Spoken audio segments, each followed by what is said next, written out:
Je viens d'intégrer une promotion de mover pour mon accompagnement avec Yes We Move parce que j'ai suivi mon conjoint. Et là, on est dans le premier atelier sur le CV et la lettre de motivation. Chut, je dois pas faire trop de bruit, les autres sont en train de travailler. Donc là, ils sont en train d'expliquer l'accroche et le titre du CV. C'est pas simple, hein.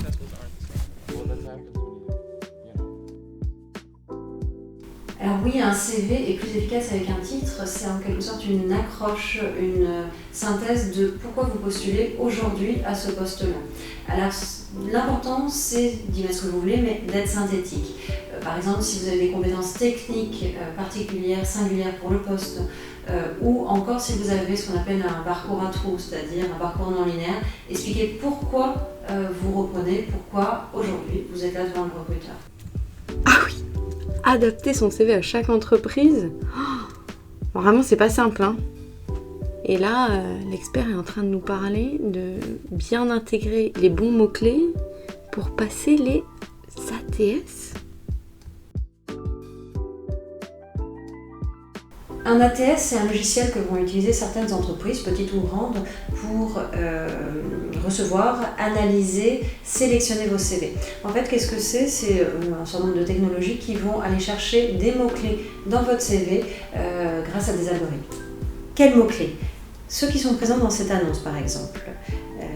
Boulangerie-pâtisserie, qualité, satisfaction client, chiffre d'affaires, négociation, hygiène et sécurité. Alors, si ces mots-clés figurent dans votre CV, vous aurez plus de chances d'être retenu par justement ces algorithmes qui vont aller les analyser.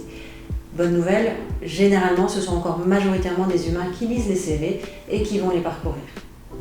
C'est intéressant, hein ? Et là, on est en train de parler de la dernière partie, la partie divers. Moi, j'avais plus de place, alors j'ai décidé de la zapper. A priori, c'était pas du tout une bonne idée. Alors, il n'y a pas de méthode unique pour un CV, bien entendu. Ce qui va être important, ça va être de mettre en valeur, on l'a dit, vos compétences, vos expériences en lien avec l'offre d'emploi. Par contre, la partie divers, ne la négligez pas. Ça peut permettre de mettre en avant des activités bénévoles, sportives, personnelles, en lien avec les valeurs de l'entreprise, qui mettent en avant vos compétences.